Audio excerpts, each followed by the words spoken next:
What a up and down of emotions these final two episodes were.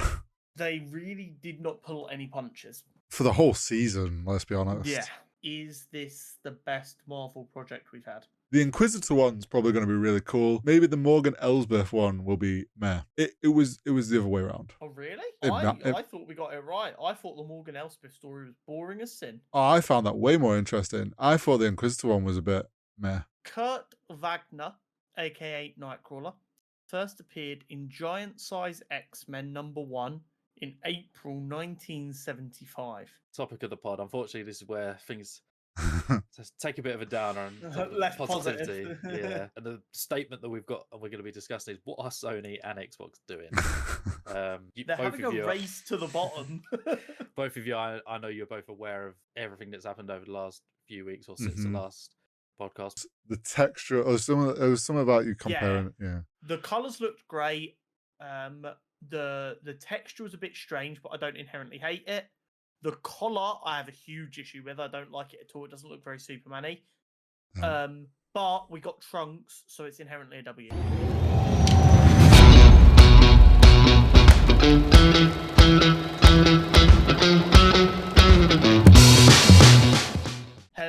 Hello. Welcome to episode 114 of Cutscene Convos. We have got a monster episode for you this week. We have got a character profile on Nightcrawler.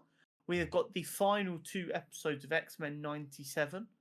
We will be reviewing the entirety of the Tales of the Empire anthology series. Josh will be joining us again for another edition of Gaming Monthly. And we have a massive 2-week blockbuster Nerd News Network with some of the most exciting news we have ever had. But before that good stuff, Horizontal, how's your couple of weeks been? A couple of weeks been pretty good. I mean, the first feels weird trying to think back on 2 weeks now. Probably the first week of that didn't really get up to too much. Trying to kind of think. And then, I mean, this last week, I know we didn't do an episode because I was away with family. We did our annual sort of like big family get together where there's like 20 plus of us. Lovely. And we go to like the same place, or we have done for the past 10 years. And this probably was the best weather we've ever had. It was like 2 proper hot days, which was just weird because we're not used to it when we're there. But that was really nice. And just honestly, a great, like it's a long weekend. It's like we're there for 4 or 5 days. Good just to disconnect and reset and chill and not have to, like, I'll go on my phone a bit, but I hardly go on my phone. And yeah, nice time with family. Yeah, it's awesome. With 3 nephews, 1 niece, all running around, and they're all like 4 to 6. It's just lots of energy, almost infectious. Yeah. But yeah, that was good. And then just kind of been chilling. What else has gone on? My mum has got a new car, which means I get to drive a new car because I just use hers when I need a car. Mini Countryman, so that's nice. Nice drive. Other than that, Mini Countryman is fucking huge as well. Oh yeah, it's not mini in any regard. My sister has one and now my mum has one, and nice car, I have to say. Quite like driving. So funny. In my head, I always think of a Mini as still being a small car, but then I occasionally you'll see like a retro Mini, and you're tiny. like, no, the Minis have crept up, and now they are just normal car size. Oh yeah, a normal Mini is a normal car size. Yeah. Classic Minis are basically just go-karts. Yeah, it's hilarious. But yeah, that's been my kind of chill 2 weeks. How's your 2 weeks been in the new home? Not too bad. So we had a bank holiday weekend, which was lovely. Back to work, all went pretty smoothly. And then this week has been a bit of a blur. It always throws me off when it's like bank holiday weekend into like no podcast for the week. I just kind of feel lost. What happened? It just throws off all of my days because I do stuff on set days. Yeah. And that's how I keep track of where I am in regards to the week, and that's how I stop a week from like feeling like it's dragging. So like that bank holiday weekend, throwing that off followed by not recording for a week, I've just felt at seas. But don't think this was here last time we recorded. Nice little unit now, which is fun. Nice. We're all set up and cooking over here. It's all going very well. Just loving life. Getting up earlier than I used to. Having breakfast every day. I'm vibing. We are out here being the best versions of ourselves, and you just truly love to see it. I do love to see that. But let's get into our character profile. Yes. One of my favourite characters that I am actually quite upset that I've not read more comics around this character. So maybe I spend a butt ton of money on comics that I won't get to read for 6 months soon, so that I at least have some. Nightcrawler. Kurt Wagner, aka Nightcrawler, first appeared in Giant Size X-Men #1 in April 1975. Makes him about 6 months younger than Horry. While Mystique was masquerading as a German noblewoman and wife of Baron Christian Wagner, she was also having an affair with fellow mutant precognitive Destiny, aka Irene Adler. When Destiny wanted them to have a baby, Mystique took on the form of fellow mutant and teleporter Azazel. This happened along the same time as the Baron putting pressure on her to bear him an heir. So, Mystique morphed herself to appear as pregnant as Destiny was throughout the pregnancy, so that when the baby was born, he could live as the heir and be kept close to her. However, after the Baron caught Destiny and Mystique one night, in a fight, Mystique killed him, so she also began masquerading as the Baron. This was manageable for a while, but when Kurt was born, with his blue fur, pointed ears and tail, it all became impossible to hide any longer. In a panic, after the villagers began to hunt them with pitchforks, they gave the baby away to Margale Sardos, a fortune teller at Herr Getman's travelling menagerie, which was a circus. Kurt lived his early years as a circus member. In the circus, he was able to hide his appearance in plain sight, as the other members of the circus didn't care that he was a freak, and the customers assumed it was an outfit as part of his act. His act was that of an acrobat and trapeze artist, due to his truly insane natural agility and balance. However, it would not be long before things would go wrong once again. As his act began to sell less and less tickets, Herr Getman sold Kurt, or attempted to.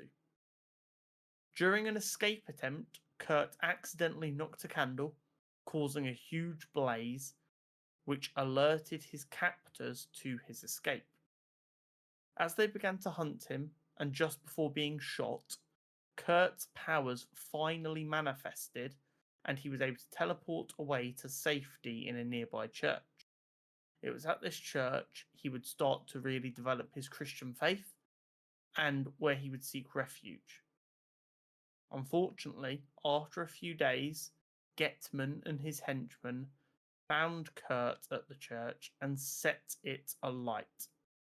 Both Kurt and the priest, in an attempt to escape the burning cathedral, were left stuck and about to be shot, when Professor X arrived to make the goons think Kurt was already dead, forcing them to leave.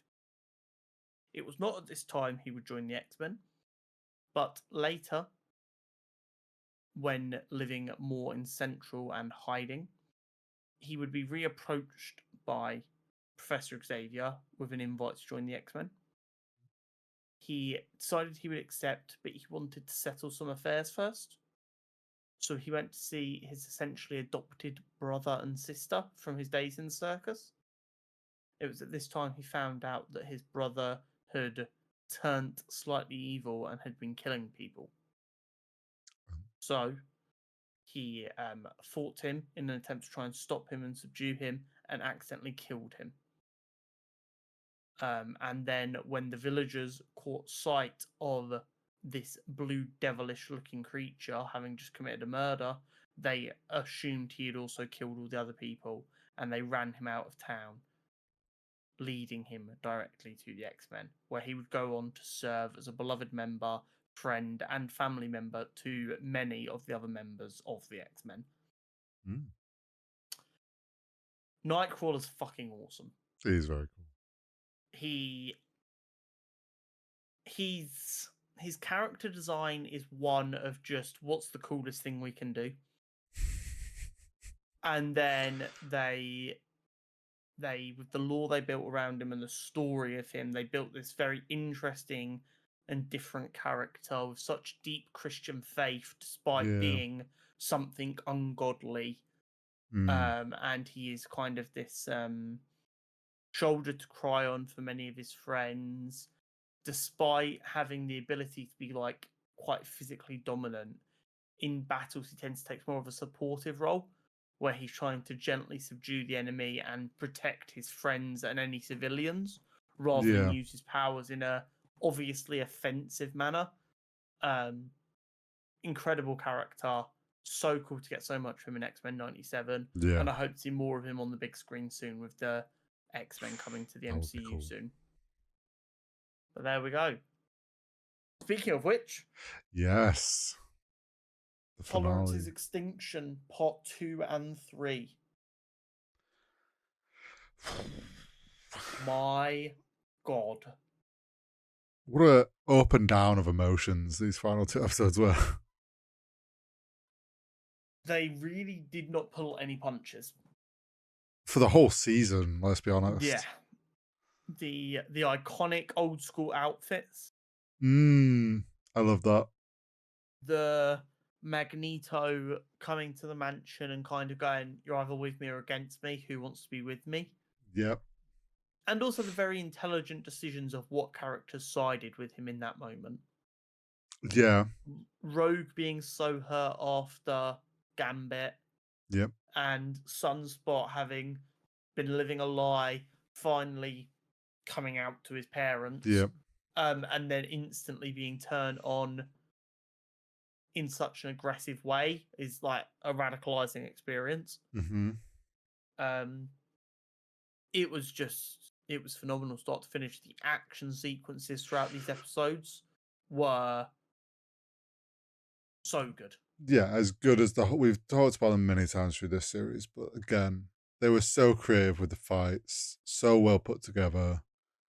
They clearly had so much fun with how to kind of choreograph these fights.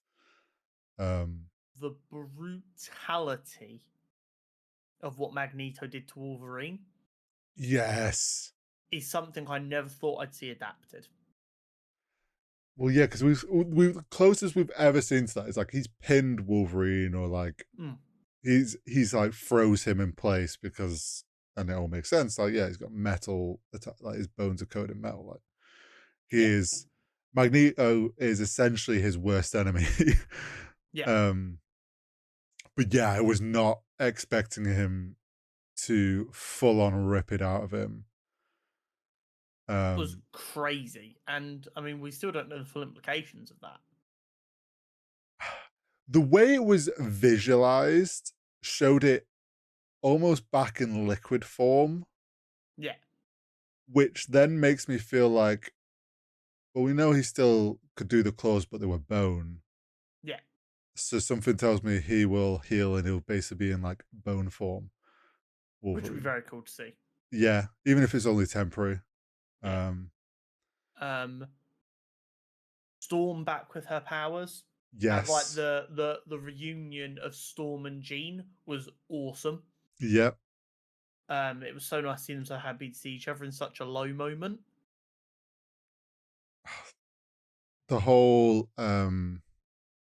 Charles and Magnus arc of like him trying to reason with him, them having kind of their, almost could see that Charles understood why Magnus was like done with it, to the point where like they clash. He forces him to use his powers, then helps him inside his head. Like that whole arc through the finale was quite the journey. Yes. I genuinely thought at one point we were going to see essentially him having, he not on purpose, but Charles was essentially doing the thing where he makes him relive the Yeah, I think this was as close as we were ever going to get to them Yeah, visually doing that. it was a more potent concept of a similar idea. Yeah. Taking them back to that famous memory in the bar where they reveal themselves to each other, as kind of a resting spot for them to try and work through the issues was enlightened. Mm. Having like forcing Nathan to kill essentially his mother after failing to save his true mother was horrific.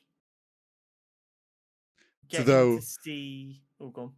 So then him almost knowing he hadn't, because he knows his mother well enough, and then we get Phoenix. Getting to see Cable just let loose the amount of power he has was awesome. Yeah, the fact that they were like, Cable was like, yeah, that sort of telekinetic power doesn't skip a generation, and then he does it. I was like, oh shit. Things I didn't quite realize Cable could do. Yeah, Cable's awesome. I loved the amount of cameos. Oh yeah. Do you know what one of my favorite was? Morph being Hulk. That was very cool. I know it wasn't like a cameo, but the Morph being Hulk and then he says Morph Smash instead of Hulk Smash, I very much enjoyed. But yeah, there was so many cameos again. Well, you also had Peter Parker and MJ. Yeah, and we got Captain America, we got Iron Man. Daredevil. Yeah, Daredevil. Cloak and Dagger was a rogue shout that I did not expect. We obviously Cloak and Dagger is a deep cut for a lot of casual viewers. We got Red. Was it Red Omega again? Yeah, Red Omega again. It's just Black Panther. So cool. Yes, that was a really cool one. Yeah. Because that's T'Chaka as well, or T'Chaka. Sorry, that wasn't T'Challa, which is like even cooler. It definitely shows that when they were writing this, they weren't told we're not doing any other stuff in this universe, so it's pointless. Because they've made sure that the universe feels lived in by the other heroes. They're like, no, this is happening. There's scope for other writers to be allowed to do stuff in this world. In this animation style, a Daredevil show would go nuts. Yeah. A Fantastic Four show would go nuts. Oh, yeah. Yeah. We got Morph being... Cloak and Dagger, I think would be really cool. They tried to do a Cloak and Dagger show on Prime Video, which wasn't bad, but didn't do particularly well. This could be a good chance for them to try that again. But yeah, it was, if nothing else, it was fun to see. I mean, it also confirms that this universe is 1000%, even though we've always kind of known, the same universe as the animated Spider-Man show that we grew up with. Yeah. Because that was the same character model for MJ and Peter. It's almost like they've got to this point in the writing or whatever, and they were told, this is a continuation, obviously, of the old X-Men show. Yes, the decision is that this is the same world as the Spider-Man show that once was. Yes, there's all the other heroes in this world. We're not scared about showing them. If you want to include them, feel free. And then the writers have kind of gone, when it's felt right, they've used them in really clever ways. Yeah. Apparently the only person they were told they're not allowed to use is Deadpool. Oh, okay. That was the only person they were told they're not allowed to touch. And I assume that is purely because the Deadpool film's coming up so soon. Yeah, or maybe they didn't. Maybe because Deadpool's so often now associated to R-rated. Yeah. It's like, trying to do him in a way that stays true to Deadpool, like they've been staying true to all the characters, is like you kind of maybe wouldn't be able to get away with. Yeah. But overall, it was phenomenal. I enjoyed it a lot. Seeing Bastion going to like a more modern design of him. Oh which well, is yeah. what- The two with stages. the wings was we, really cool. we had Bastion in full Bastion mode, like hooked up in his little base to then just be in full robot mode. Yeah. And then, yeah, stealing Cable's arm to upgrade himself and go like future mode, which then led to like an amazing fight scene. Yeah. It was so cool. I loved the poignancy of Scott getting ready to like alongside the other X-Men to like finish him once and for all. Hmm. To then kind of go, no, we need to do what we've been asking people to do. We need to embrace the future. Yeah. Was genius writing. Well, and yeah. it's still going to go, like, the people who need to hear that message, it's still going to go over their head. Yeah. But it's genius writing. That and like the point where they connect with Cable and it's like they do their goodbye. Freaking hit so hard. Mm-hmm. But yeah, again, because Bastion was such a tough opponent for them, like seeing all of them go all out, like no punches pulled sort of thing. Scott taking off his glasses and just going full, just opening his eyes and letting rip. We saw Rogue go ham again with even more. When Rogue did the clap and sent the shockwave at Bastion, and then he's just like completely mangled, you're just like, oh shit. She ain't pulling her punches. No. This bastard can get both barrels what he did to our Gambit. The thing that I found really interesting, when Logan was on his potentially deathbed, Yeah. and morphed yeah. into Jean. So a lot of people just like, oh, what good bro to give him what he needed. A lot of people seem to be missing the subtext that was also Morph telling Logan that I Morph love you, not just Jean. True. So it's like he used Jean as a mask to say what he needed to say. Yeah. But he chose Jean because that's what Logan wanted to hear. Yeah. A lot of people don't want to see that. When earlier in the season we had a bit where they came out of the danger room and Morph wanted to do something with Logan and Logan was like, oh, I've got to go to this thing, and Morph was clearly upset because Morph has a crush on Logan. Which, I mean, that was cruel work. This show for a cartoon based on something we watched growing up has been going after every emotional play it can. And it's just like the way that they weave in all of these underlying little story points, little character points, while there's like a crazy fucking fight sequence has been going on. It's just like the way it's all been written and melded together, like you say, has been an absolute roller coaster of emotions through this series. Yeah, absolutely. And on top of that, even like we don't get a true resolution. No, that's the thing. Like this didn't quite go where I expected it to. I knew things were going to go way worse. Yeah. You kind of were theorizing they're trying to push towards the Krakoa and stuff. I thought maybe we'll see more of them. Essentially, when it got to the bit where Magneto came, he's like, "Who's with me?" I thought more were going to turn. Yeah. But we're obviously not quite there yet. No. Wasn't expecting them to get all scattered through time, sort of thing. So this is the interesting thing to me. So we end up asteroid M is about to crash into Earth. Yep. Magneto and Charles escape their kind of like shared coma. Magneto manages to pull the Earth away, the asteroid away from Earth. Yep. Then what we get is a big like black hole in like closing up in the sky, and you don't really know what's happened. You just see the horror in everyone's face, and you as the viewer at the same time kind of dawn, wait, what's just happened? Yeah, it's almost Um, like at first you're like, oh shit, they just blew up the asteroid, cool. And then you're like, wait, no one's like, there's no like orb appearing out of space with them all in like a little Yeah. bubble. that was more of an implosion than an explosion. What just happened?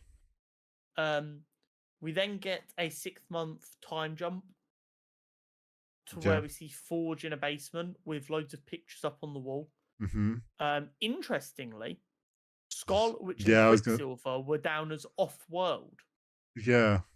which I'm very interested in. I don't know if that's just their way of going, we're not allowed to use them or what, but that's interesting.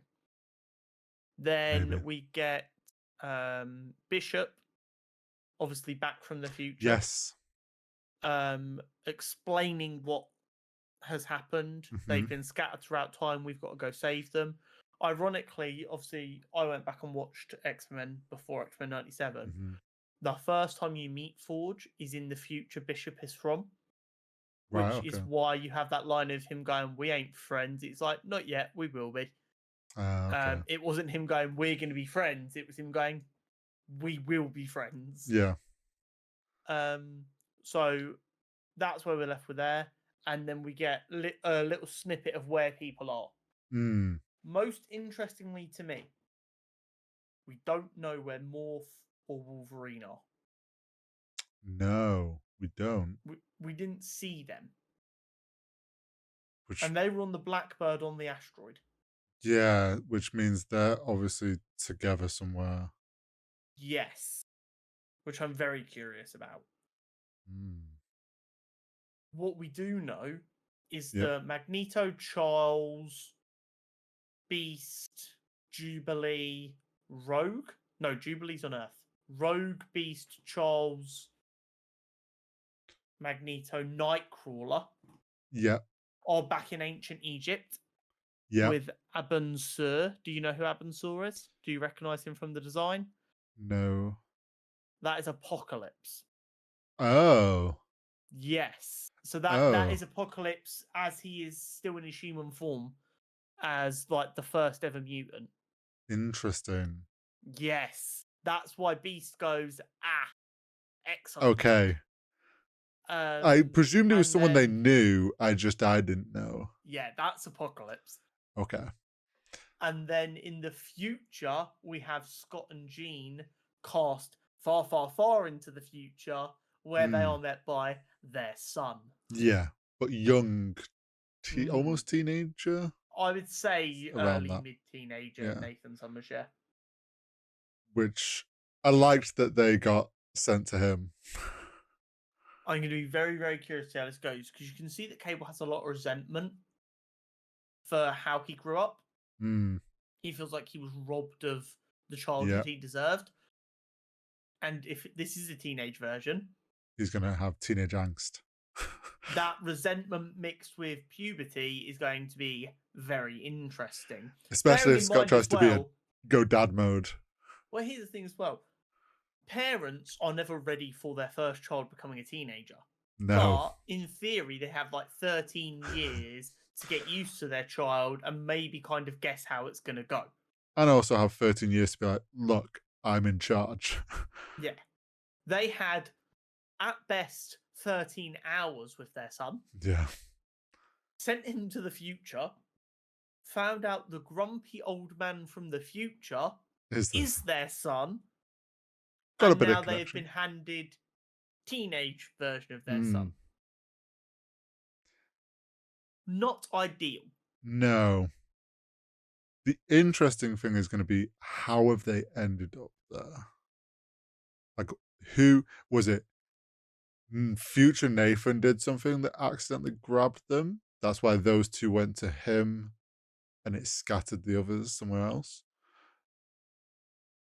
That's one thing, maybe. I don't know. I don't know. I assume it's something Bastion did. Maybe? I mean, maybe it's he's something. got crazy technology. Yeah. True. Or maybe it's just the big bad of the next season starting his plan. I don't know. But definitely going to be interesting to see what we get in season 2. Apparently, work for season 2 is already underway. Nice. And as such, they're also planning to back-to-back seasons 3 and 4, so that we never have to wait too long. So it is all very, very exciting. I'm going to pose this as a question. Is this the best Marvel project we've had?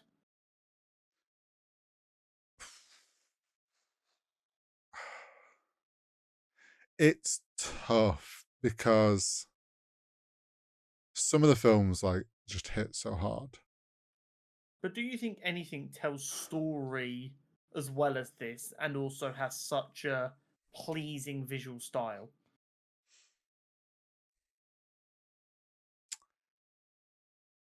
It's definitely the best. It's by far the best animated show across anything, let alone Marvel, Absolutely. for a while. It blows everything else out of the water in that regard.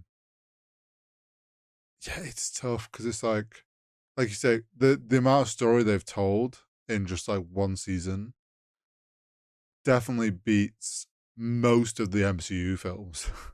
Absolutely. The MCU as a project, so if you would say all of Yeah. the films go together, still absolutely decimates X-Men 97, obviously. But no individual film would I be taking over X-Men 97. Yeah, because I feel like the only thing that maybe I would put above is the like Endgame two-parter, like Infinity War, like that together. That still so heavily relies on everything else. True. The X-Men 97, although it is a continuation, you don't need to have watched a damn second. I haven't of the gone back original and series. rewatched anything. You could never have ever even, you could have not even known that there was an X-Men cartoon in the 90s, picked this show up and still loved it. Yeah, I have to say, I think especially if they do expand on this and give us more than just X-Men in this animated style under the Marvel animated title, and it's this quality, the Marvel animated universe will very quickly outshine the MCU. So fast it'll make your head spin. It's crazy. Yeah. And I don't want to get into the drama side of it. Just kind of a parting thought. What the hell happened for the head writer and leader of this project to get fired before episode 1? What the hell happened? That's got to be some piping hot tea, so to speak. Yeah. The only, like, obviously everyone jumps to he's done something like really wrong. I mean, he was the one who was fired. I know. But we know Marvel, like, what if this could be like, maybe I'm completely wrong for this suggestion. What if it is he knew he did such a amazing job? He was like, I've written you 2 seasons. This is going to be a hit.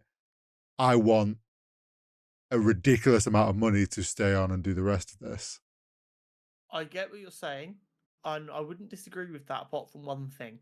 The fact that in the Marvel's official presser, they said he was fired. Well, you know, but there's in like, or like he tried to make some claim and Marvel's gone, well, or I don't know, maybe there's put down as like a parted ways. True. He won't be renewing his contract, rather than a you're fired. Like companies like this are very careful with the wording they use. That's a good point. Fired, especially in this context, inherently means that they did something wrong. That's what Marvel mean by that. Parted ways is like we couldn't agree to the amount of money they wanted, or they don't want to come back and do any more of this, like that kind of stuff. Fired means we think they've done something wrong, so we don't want them here. Do you know what would be wild is after how successful this has been, if they're writing season 3 and they're like, this isn't hitting the same, and they realize whatever it wasn't actually that big of a issue, and then they pick him back up and everyone's like, well, what the fuck was the reason that you fired him in the first place? I in general, although I do like a little bit of drama occasionally, I don't see much use for it. It's very much like a guilty pleasure when there's some really Yeah. good drama that's like silly drama. I'm like, okay, I will just taste a little bit Yeah. of silly drama that doesn't matter, so that I don't get sucked into real world drama that actually matters and just treat it as drama. Mhm. I am really, really curious, and we will never ever find out what happened. I am No, probably really, not. really curious to know what happened. What I would give to be a fly on the wall, because how does they knew they had gold on their hands. They had to have done. They might not have known how well it would be received, but they knew they had gold on their Yeah. hands. To look at that, look at where season 2 is going, and go goodbye. That's a bad business decision on the surface. So what must he have done in their eyes for them to decide that that's a good business decision? The only thing I would say is, if for whatever reason he feels like he was wrongfully fired or anything, we won't even hear that he's going to try and fight it for at least 12 months, because obviously all that has to be kept quiet. So if nothing comes out in 12 months, then yes, something solid was given to get rid of him. If in 12 months we hear, oh, he's now fighting back against that because he feels he was, then we're like, ooh, maybe Marvel jumped the gun on something. My headcanon I'm choosing to believe, because we're never ever going to know, is that he stole Bob Iger's sandwich, and Bob Iger, in a fit of childish rage, fired him. So there you go, people. Blame Bob Iger. It's definitely his fault one way or another. Maybe he just parked in his space. Tales of the Empire. Yes. We discussed it a couple of weeks ago, our predictions.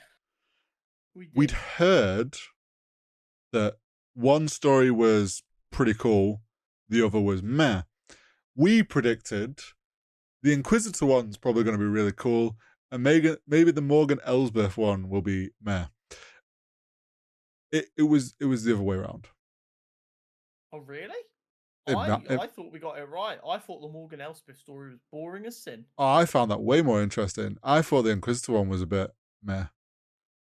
In my opinion, the massive, massive time jumps between each episode, her going from child to Empire's in full swing. Bearing in mind we know Grievous died before the Empire actually formed. And I just feel we did that with Ahsoka though. That jumped a lot. But we already knew so much about Ahsoka. True. Elspeth in reality has existed in for 4 years. Yeah. I mean, I'm not against the jump. I found that Morgan Elsbeth one more interesting. Maybe because it kind of tied in more things. I really enjoyed I enjoyed this mountain clan that was a cool revelation. This is very new, and the fact that they're almost like a mirror of the Night Sisters, because I presume that planet was I want to take I presume it was Dathomir, but obviously it wasn't said to be Dathomir just because that's where they were, but it might not be. It could have been another place where Night Sisters were chilling. But yeah, that mountain clan was very interesting, that they also have powers. So I always enjoy the mysticism stuff. Her then jumping and being like, she's the reason for those triple-pronged the TIE fighter defenders, which I've always thought were very cool looking. And I looked into them more. Apparently were a big part of Thrawn gaining his position of power because he had access to them. Now makes sense how they've tied that stuff in, as to why he has them. I enjoyed the whole kind of setup of that planet where we first met Morgan. I would have maybe liked to see how she was reconnecting with her Night Sister stuff, but we didn't get that. I just really enjoyed the whole her and Thrawn's like connection getting laid out. So let me put it a different way. It felt like the Elspeth story was to give a bit more context to a character who's been recently introduced, explain a bit of who they are, how they got where they are, explain how Thrawn had the access to these triple TIE fighters from Rebels that you never see anywhere else, that kind of stuff. It felt like filler, in like plot hole filler. I'm not saying any of them were actual plot holes, but that kind of feels like how it was designed, which isn't a problem. Whereas the Inquisitor story with Barriss felt more like a unique story that it never would have mattered if we heard it or not. That story in reality changes nothing about anything Star Wars. It's like here's a cool little story from the universe that you don't know about. And I think that's why I enjoyed it more. I didn't feel like I was going, oh, so that's why that's and that's and that's and that's. Because they are like 15-minute episodes. I want them to be easy watching with a cool little story. Whereas Barris's one, I'm like, oh, this is kind of cool. That shows how we like Daddy, where do Inquisitors come from? It felt like, okay, cool. This is how Inquisitors happened. This is what they had to go through. Eventually, they just got broken down over time. But Barriss, despite being like against the Jedi Order, which is why she was in prison, ended up kind of being at one with the Force and quite peaceful. And this is how her story ended. Yeah. See, for me, it's like, if you think about Tales of Jedi, that was more like the Morgan Elsbeth one, because that was two characters where it was like filling gaps in their story. Yeah, maybe it was because it was characters I cared about. Yeah. See, for me, it's like the Inquisitor side story with my brain's blanked on her Barriss. name now. Barriss. I found that more so because it's like, maybe it's because I was so hyped for the idea of like, we're going to get to see proper Inquisitor stuff. And it was almost like they teased it to us and then ran away from it. And I know that wasn't necessarily, but it's like, we got like, oh, this is the process they go through. And I was like, okay, this is very cool. And then it was just like, oh, she's just turned on it now. And like, I get it for that character. And yes, it makes sense that she wouldn't have gone full Inquisitor, because that's not why she turned on the Jedi. She just didn't agree with what they were doing. But it was just like, maybe it was because I was so hopeful for getting some like full on Inquisitor stuff, like more so than like this Inquisitor, and now we've turned back to the good side almost. And it's like, oh, but I wanted like, I think that's completely valid. I wanted like Empire, like evil. This was meant to be the Sith side, the dark, like this is, and we got Vader teased, and I was like, holy shit, there's like, we got Vader. This is very cool. And then it was like, okay, well, we've run away from this. What? I think that's fair. I think overall it was not as good as Tales of the Jedi. No. I think calling it Tales of the Empire when it was two characters that are actually very anti-Empire, yes, is why I think felt misleading. Which, here's my thing: if they do I suppose Tales of the Empire, it's two people. Well, Morgan Elsbeth has like a story within like the Empire and things that happened. Not necessarily like one-sided. Like her affiliation is with Thrawn, which is like and it's like an Empire thing. Barriss is like sort of feels away from the Empire stuff almost. If they give us a Tales of the Sith, like I'm okay with this one being called Tales of the Empire, because it feels like that middle ground. But it's like, yeah, I kind of was going in expecting the flip of Jedi and it being like, we're going to get some darker stuff, but we kind of didn't. So, I don't know. There you go. That is definitive evidence that we don't always have the exact same view of everything. No. Because I was sat here like, we nailed which story we thought was going to be good, and you were like, we were completely wrong over which story was good. I think that also shows our difference in what we like the most, because we both love Ahsoka and Andor, but you put Andor top, I put Ahsoka, because I care about like the cool mysticism and shit getting tied in and new stuff. You like the fuck the Empire. Yeah, like, absolutely fuck the Empire. So when the fascism starts, you know who to recruit first. Horry will be too busy going, look at all the cool space rocks. I'd be the guy going off to some weird planet, just trying to. Oh, there's an old temple here. Oh, there's an empire taking over the planet. Oh, I don't care about that stuff. Look at wizard sticks. Hit me with your wizard stick. Hit me. And from Tales of the Empire, we move over as we've got Josh back to tell us more horrible stories from the gaming empires. Josh, what have you got for us this month, pal? Leading off of Tales, we've got Tales of Kanzera, which we discussed briefly in the last episode. Ended up getting a 77 on Metacritic. I was hoping for a little bit more. I've still not got around to playing it. If you've got PS Plus, it is on there. Stellar Blade, we had a fun discussion on the last episode. Ended up getting 82, which is a little bit underwhelming. Didn't quite hit the standards that it had set. Animal Well, a new indie, 91 on Metacritic as of today's date. Another Crab's Treasure, which is like a beginner's Souls-like, has hit 79. I'm sorry, you're going to need to run that back by me. It's called Another Crab's Treasure, Yes. and it's a baby Souls-like. It's essentially a Souls-like that Underwater, and it's getting you used to that type of game. Yeah. I'm not sure that was the intention. Didn't they do, like, everyone was comparing it to like Dark Souls and Elden Ring Underwater. So didn't they put out a mode you can turn on that makes it Souls-like, and it makes literally all the visuals go like dreary and dark. I've not seen, but that'd be jokes. The developer kept saying in the comments, it was like, okay, then I'll make it feel like Dark Souls. That's crazy. Which But I yeah, if you haven't respect. played a Souls-like, this is probably your best one to start on. I'm not actually sure what platforms it is. It might be on Game Pass.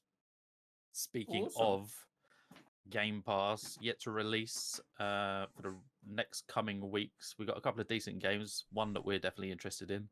We got Senua's Saga Hellblade 2. I don't know if either of you have played the first one. No, I haven't.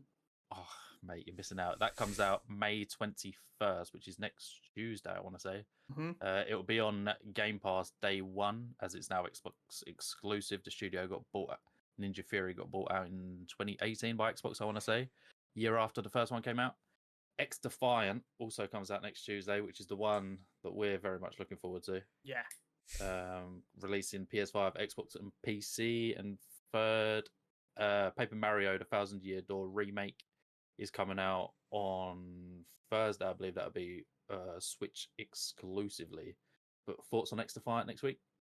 I'm excited for it. It's just, it's been so long. I kind of forgot about it. I think I'm the least hyped out of the three of us. I think the delays really have affected hype levels, but I mean, we know we like this style of game. It's not like it's doing anything radically different, so we'll be able to have fun with it. Yeah, I just don't trust Ubisoft to not mess up. That is fair. Ubisoft being in charge is the only worry, but I think I said to you boys earlier this week that where the three of us haven't played COD this year, we just weren't interested. It's going to feel nice to have a fast-paced arena shooter back. I have 200 hours in COD this year. Okay, I don't think I've played COD for 2 years. Yeah, I had the last one. I haven't had this one. But yeah, I'm excited for it. I am missing a game like that with the boys again. My only concern is their approach to skill-based matchmaking. A lot of people think it's what they want, and I think people are about to realise it's not what they want, and I think it could hurt the game if it does go that way. I'm quite okay with what they're doing for skill-based matchmaking. It's what I've always said that people should do is have a ranked day one, and then casuals should just be free-for-all. Some games you're going to pop off, some you're going to have a stinker, and that's just what... I think a lot of people are going to realise they're not as good as they thought they were. And they're going to very quickly realise that actually they were the people being protected by skill-based matchmaking. Good. They should learn. None of this participation trophy shit. And the problem is, I think that's going to lead to gamers kind of, instead of going, oh, I need to improve, they're going to blame the game for it. And I think it could go wrong. I hope Maybe the I'm being devs clap pessimistic. back.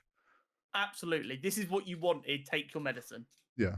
Give us like the same If you want energy. to play people similar level to you, play ranked play. Yeah. Literally. Yeah.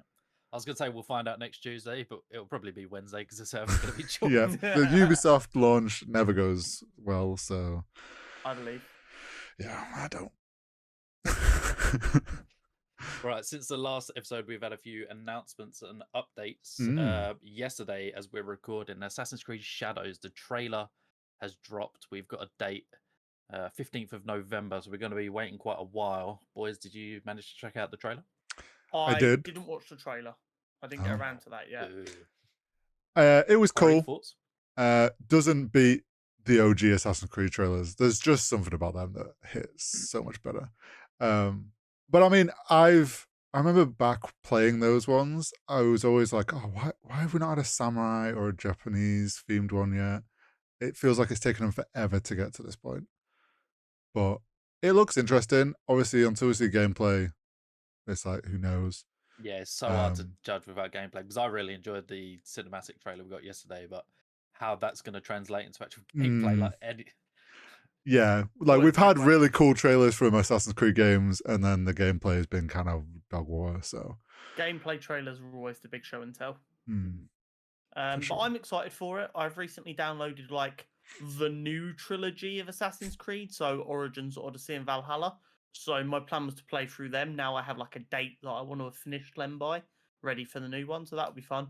But yeah, I enjoyed Assassin's Creed a lot when I was younger. Then I kind of fell away from the series, and it'll be fun to return to it. And like I said, Japan is such a cool setting for an Assassin's Creed game.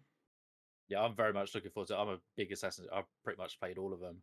Obviously, the last one that came out, Mirage, was a much shorter game. So this one's going to be, well, I suppose Valhalla length. They have announced that the map's going to be similar size to Origins.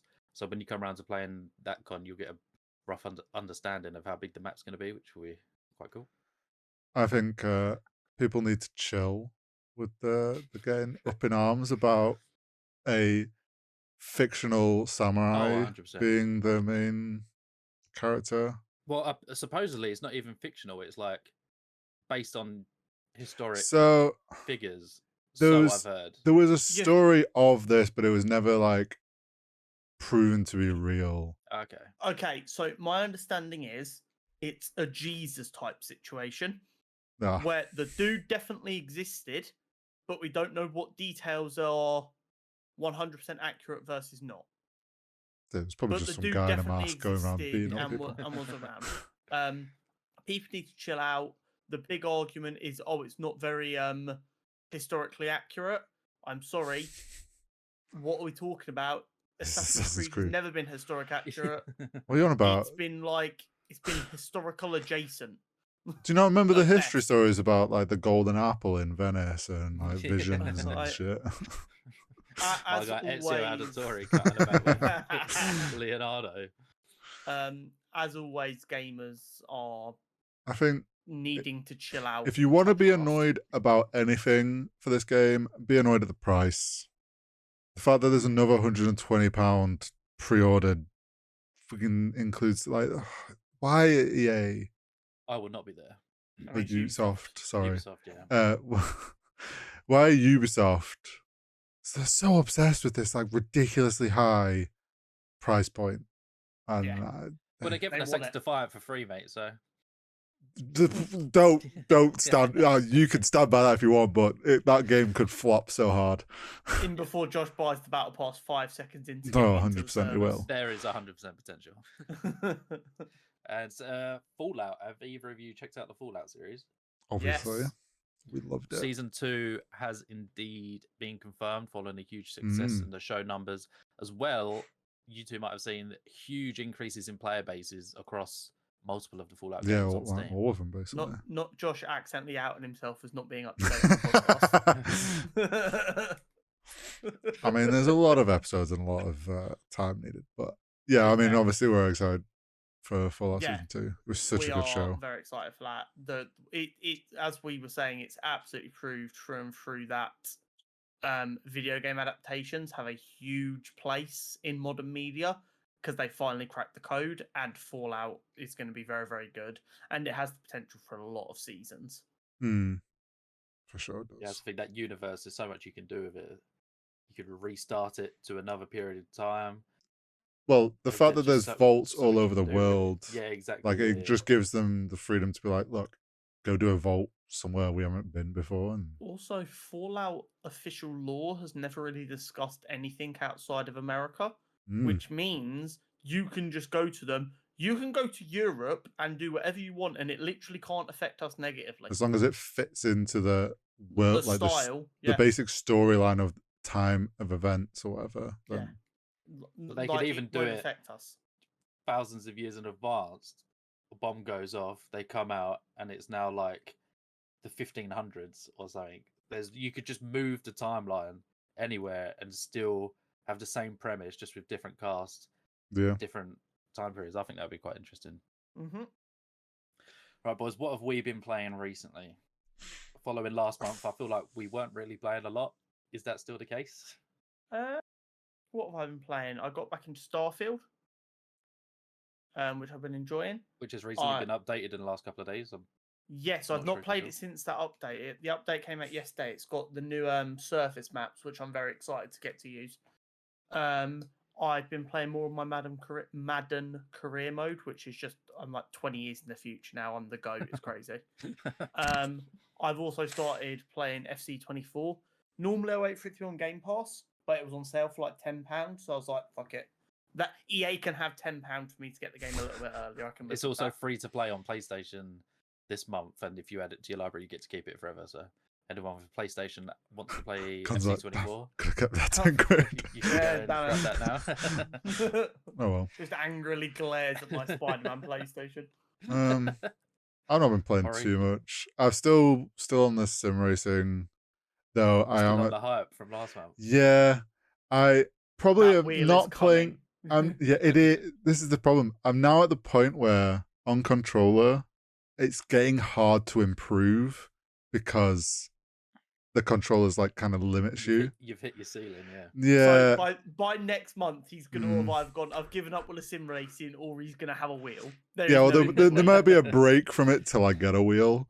I'm definitely not playing quite as much as I mean. I've been away, but other than that, I have also redabbled or visited an old nemesis of mine of Rust. Oh no! I did a wipe the other week, a couple of weeks ago. Played it a lot more casual though, and didn't actually degen or like play it nearly as much, and it was actually way more enjoyable that way. So that's fair. That's reassuring. Otherwise, we wouldn't have seen you for a few weeks. Yeah, there'd be no extra fight. I'm on Rust. What have you been on? I've just been on the sports grind recently. Top Spin 2K25 came out a couple of weeks ago. Been smashing career mode because for some reason they still haven't added the ability to play against your friends. So me and my mate Ollie are still waiting for that, which should come out later this month. And Con, I'm with you, FC24. It's been all the team of the seasons the last few weeks, so I'm just absolutely but I'm not an ultimate team nerd. Nothing wrong with that, mate. Career mode, baby. Yeah, I could never gel with career mode. I get bored so quickly. When did tennis games become the wave, by the way? I feel like I'd never heard of tennis games. In the last 2 years, a lot of people seem to be like actively playing the yearly release ones. So I feel like there hadn't been like, don't quote me on this, there hadn't been like a big release of a good tennis game. I know there was a few that came out on Game Pass, maybe they got added, and I remember trying them out and they weren't the greatest. This new one's come out and everyone on Twitch seems to be playing it. I don't know if it's because there's a bit of a drought in games and they just want something to play. Probably a big marketing push. It is really fun, to be fair. I'm really enjoying it, and I'm not a massive tennis player, but I'm really enjoying it so far. I wonder if this has come around because Netflix has the tennis series, don't they? Yep, they do indeed. So whether there's been a internal, maybe we should capitalize on this push to tennis. It's funny how these things always seem to coincide, isn't it? Yep. Fair enough. I'm just looking now. There was not a Top Spin 2K24 from what I can see. So they must have just come back this year, and that might be a reason behind some of the hype. I'm not 100% sure. Took a little break and came back with a banger. Indeed. Or wish some other sports games would do that. Right. Topic of the pod. Unfortunately, this is where things So take a bit of a downer and talk about Less positivity. positive. Yeah. And the statement that we've got and we're going to be discussing is what are Sony and Xbox doing? They're both having of a you, race to the bottom. both of you, I know you're both aware of everything that's happened over the last few weeks or since the last podcast. But first of all, the ordeal with Helldivers 2, which is a game that all three of us love. So on Steam, they out of nowhere required you to link a PSN account. Obviously, if you didn't have a PSN account already, you had to make one and link it, which normally isn't too bad if it was at the start of the game. Like we all play many games where you have to link it, like a Ubisoft account, Epic account. But doing it halfway, like months after a game comes out, is it was always there, but you could skip it. It wasn't like wasn't needed, and it said on the Steam page like must be linked with third party or whatever. It's like you say, the fact that they've done it 2 months after the release, it just straight up looks like a Sony like, oh, this random game that we probably didn't really care that much about has popped the fuck off. Have you got everyone linked? Yeah, they're like, oh, so can we have all that user data? And they're like, oh, well, we didn't make it mandatory. Oh, we want all that data now. Can you please get them to all link accounts? Which, like you say, normally would be fine. The big issue then, obviously, one, the community was just pissed that it came out of nowhere. And then it's the bigger issue was like all the people that are in countries where you can't have PlayStation accounts. I think there's like over 170 countries. Yeah. Yeah. I have to say what I did love though is the fact some of the devs, like there was one community manager for like he said some things that obviously like not the best responses, mainly because like when it first got pushed, he was just like, oh, just make accounts, it's not that hard. Then people are like, well, there's so many countries that can't. Kind of realized, oh wait. Then it sort of came out that the devs didn't want this. The devs weren't in charge of this being pushed. And then the devs were like, the community managers in the Discord were just like, if all you can do, if you want to be like noticed about this, make a bad review, complain there, like voice your opinions. And like the game went from mostly positive to like mostly negative in 24 bomb on Steam was nuts. Yeah. To which it worked. Have you seen though the community manager who had that message that got shared round of all you can do is leave a negative review and request a refund and hopefully that will take notice? He's been let go as a result of that. Oh, okay. Yeah. PlayStation demanded he be fired because of that. So I saw on the Discord, he put a few other messages. Like he apologized for his first message because it came across wrong. Then he was like, explained, he was very new to being a community manager. Yeah. The other main one kind of like he probably got some sort of talking to. The devs probably agreed with his statement, but unfortunately, because he was the one that said it, Sony are going to pick him to be like, look, you can't say to do that about your own game. But I loved that. Then it was like Sony backed off. It got reversed. The community won, which I loved. Everyone being like, to an extent. Yeah, the game is still democracy. Everyone was like, still region locked though. The people who lost access to it because it got taken down in their region have still lost access to it. It's not been returned to the countries that don't have PSN access. No, but so I imagine something's gonna get. The requirement to link a PSN hasn't gone through yet, but all of them countries where it got delisted because they can't make a PSN still don't have access to the game. I imagine that'll be something on Steam being like, look, you got to change it. It looks a little bit at the minute like Sony have just gone, oh, they didn't like that. Let's back down for a little bit and try again later. I don't think they'll try again. Because the community will just do it again. Like the fact that they did that, there was all the memes of like Sony headquarters has been liberated. And like the major order turn negative reviews positive, and like literally they make the lead dev has teased a cape that is essentially the review bars from negative to positive. Like the other really big difference I think between this and linking to like a Xbox or a Ubisoft account, in my opinion, is PlayStation has the worst history Mm. of data breaches. So I know there are a lot of Steam users who are okay with a third party account being required if it's a game they want to play, but they will never ever do that for a PlayStation game because of Sony's history with data breaches. And they're like, it's not worth the risk for me. It's been really bad before. I don't want to do that, which is completely fine. That's their data. That's their. So when this game came through and they didn't have to have one and they downloaded it, they bought the game, maybe they spent money on the game, whatever. Mm. And then Sony 3 months later, were like, you have to make a PSN account now. A lot of people are like, I've actively avoided doing this for ages. You've already taken my money and now you're moving the goalposts. Yeah. I don't think it should be legal. Forgetting the whole if Sony do or don't try again, you should not be able to add a requirement like this down the line. Well, the problem was it was always there, but it wasn't enforced. Yeah. And that's probably the grey area. It wasn't always there. It- So this no, it is wasn't. the big thing. In Sony's terms of service for their games, it said some games may require, some may not. And then a day before they announced that Helldivers was going to require it, they changed the Sony terms of service to say all games require a PSN account. Well, yeah, that's I don't know. But like the game always said on its Steam page requires third party. Mm. It's one of them. It's like it was a grey area. They've kind of tried to abuse it because the game had success, and then it's backfired for them. Yeah, it was a absolute clusterfuck, I believe is the technical term. Yeah, but community stood thankfully strong.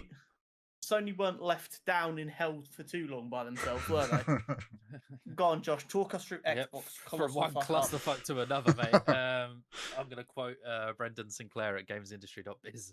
Microsoft is shutting down 4 of the studios it picked up as part of the 2020 Bethesda acquisition, as reported by IGN. The 4 studios include Arcane Austin, maker of last year's Redfall, and Tango Gameworks, the studio behind Hi-Fi Rush, Ghostwire Tokyo, and The Evil Within. Beyond that pair, Mighty Doom developer Alpha Dog Studios and Human Head Software successor Roundhouse Games are also shutting down. End quote. So, boys, we got more studios shutting down, which obviously is always a bit of a stinker, especially when you got ones like Tango, which I personally love. I cannot believe, like, it's also worth noting Arcane Austin's responsible for the Dishonored games, which are, again, huge games that people were hoping there was going to be another one made now that they had Xbox behind them. I don't understand how a company can be allowed to spend $8 billion in an acquisition just to strip everything for parts that quickly. And on top of this, which is news today, Activision are spinning up a new studio. So, bearing in mind these are all owned by Microsoft now, this is essentially, we've laid off a bunch of people here and we're creating jobs over here. I know the way the corporate structure is leveled, legally it's probably different enough that they can't get bent over for it. But on a smaller scale, that is making people redundant and then advertising for the same job. It is crazy. Yeah, this is following 1,900 people being let go in January from the Xbox game division. Yeah, it's how are you spending across this acquisition and the Activision acquisition 88 billion to then just lay off so many people? Yeah, I mean, this like Redfall was a mess. That game's a mess. Redfall was a mess. But apparently, it was improving rapidly, though. Apparently, they weren't going to be. Well, obviously, they're not now. But like, apparently, they weren't really going to do any more content for it, even though people had paid like over 100 quid for like special editions, which are meant to include all future DLC, and those things weren't ever coming. So there was a lot of stuff like that where it's like you've kind of burnt any community that you had on that game. One that's getting the most flack, and is the one I agree personally with, is Tango being that. To me, I played Evil Within, loved it. I'm not sure if they made Evil Within 2 or if that was a different studio outsourced. Ghostwire Tokyo I haven't played. I know it got fairly average reviews. It's on my backlog when I eventually get to it. But Hi-Fi Rush, Yeah, that's I wild. just I can't fathom it. When did it shadow drop? Was it last year or the year before? Last year. No, Last year. might have been the year before. I Might can't have been remember. late 22. Because it dropped immediately after the Xbox conference or whatever conference was on at the time. It got nominated for multiple awards in sound design, gameplay, I want to say. Just huge critical success. I'm going to quickly look while you two want to discuss. Yeah, Hi-Fi Rush is wild because some people are like, well, obviously you didn't all download it enough, and people literally came out with receipts being like, look, this was a huge success of a game. It's one of the biggest games on Game Pass for like 3 months. Yeah. Do you know how difficult that is? It's sitting on an 87 on Metacritic. And the most infuriating part is the president of Xbox coming out and going, we want to be less like loads of AAA games and we want to make loads of good, sustainable, smaller games. And it's like, that's what Hi-Fi Rush was. It was smaller, it was sustainable, it was inventive, it was different, it was new, it was award-winning. And you've just turfed out everyone who made that possible.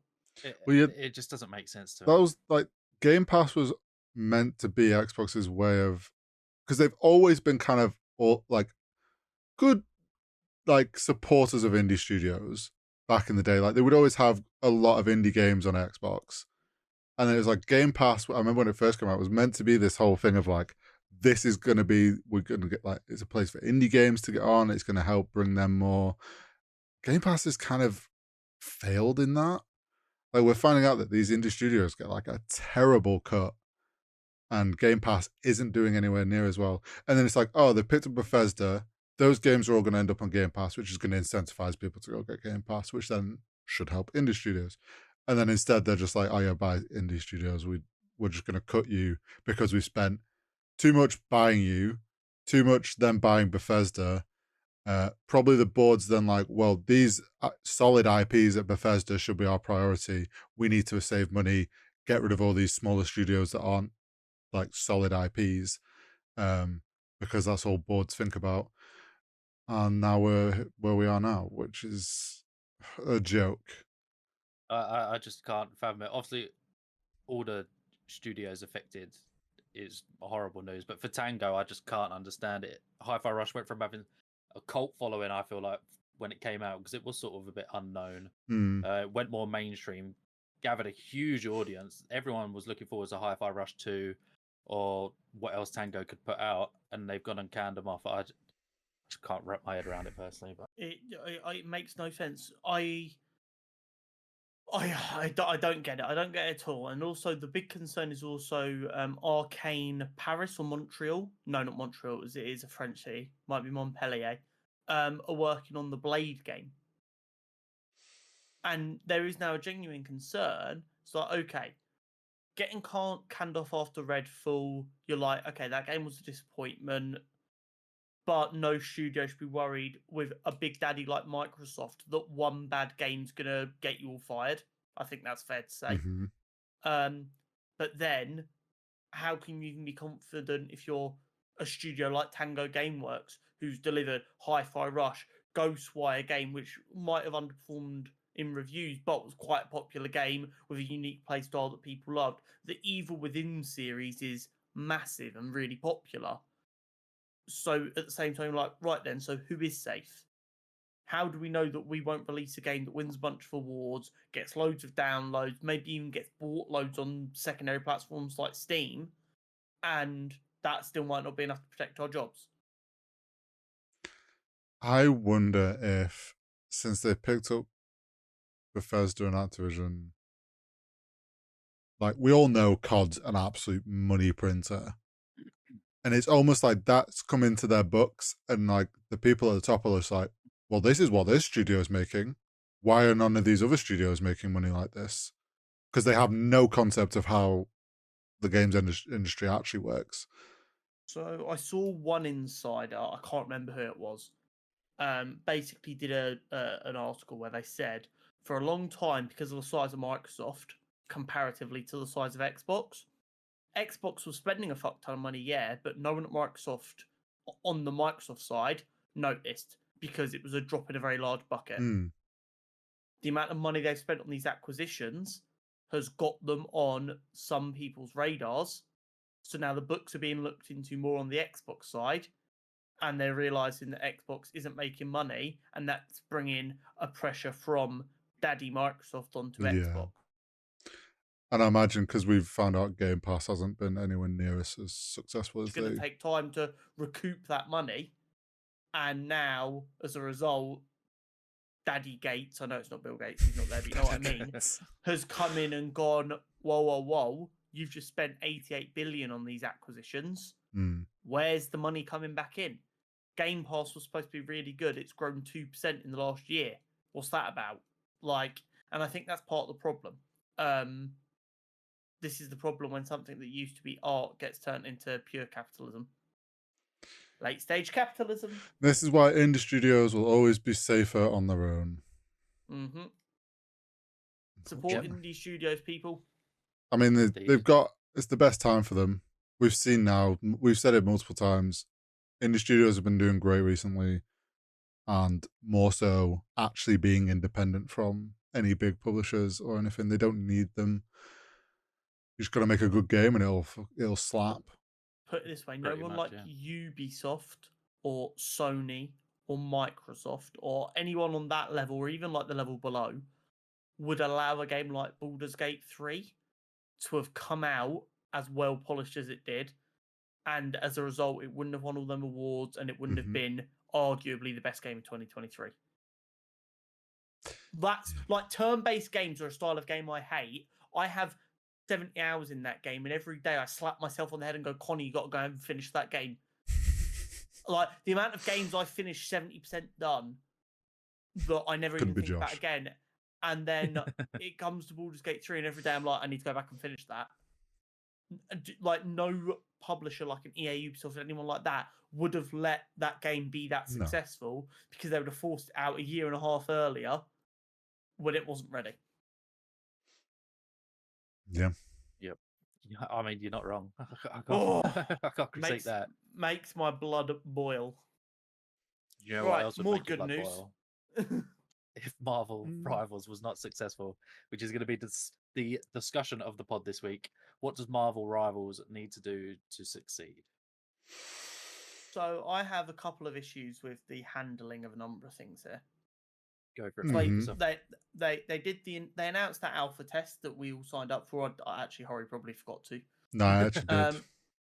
And then a week before they announced it was North America only. Yep. Oh, I didn't see that. I am so sick of games companies acting like Europe doesn't exist. Americans are dumb as fuck. They will not give you meaningful. They will not give you meaningful feedback as a majority. It's crazy. And also, America had the Overwatch League. Yeah, that was a huge success. Well, didn't it? The mixed responses from the playtest, I'm not actually worried about. That doesn't concern me. There will be a lot of people, especially when you limit it to just North America, who have no interest in the style of game and just wanted to play a Marvel game, and they realise it's not their style of game. So I'm not too worried about that. The massive issue is, of course, the content creator program, which I did apply for. And people started getting invited to it. They started seeing these contracts, and in the contracts it says, if you are one of our chosen creators, you are not allowed to say anything negative. Yeah, again, Siegel, who is huge in the Overwatch community, always has been, has always spoken out on like the issues with that game. Obviously got invited, as this being an Overwatch clone. And he was the one that put out that about it. And it's like, literally in every way they could word it, is like, you can't say anything negative that would be deter people from buying it. You can't put anything out that is like a negative review or bashing the game. And it's like, okay, so you just can't say, basically came down to that. You can't say anything negative against it. I will say they have since changed it. Yeah, so NetEase came out and apologized for their misleading term. Do you know what I bet it is? How misleading were they? They weren't misleading at all. They're sorry they got caught. That is what this is. Oh yeah. You caught me. They're sorry they got caught. Sorry. They also probably used like, they probably just have like a blanket template they use across any game anywhere, and it's just like it's what they've always just sent out, and like Not more concerning though. well, yeah, that's the thing. Like they just use. We all know there's plenty of games where content creators are like, oh my god, this is the best game ever, and it's like, okay, you've just been paid to not say anything bad. Yeah. Like The only time I'm okay with that is in a legitimate ad. And even then, a lot of good content creators like Dr. Lupo, he's like, I won't talk about the things that are bad about it, but I won't pretend the bad things are good. I will just not talk about them. And I think that's completely fair.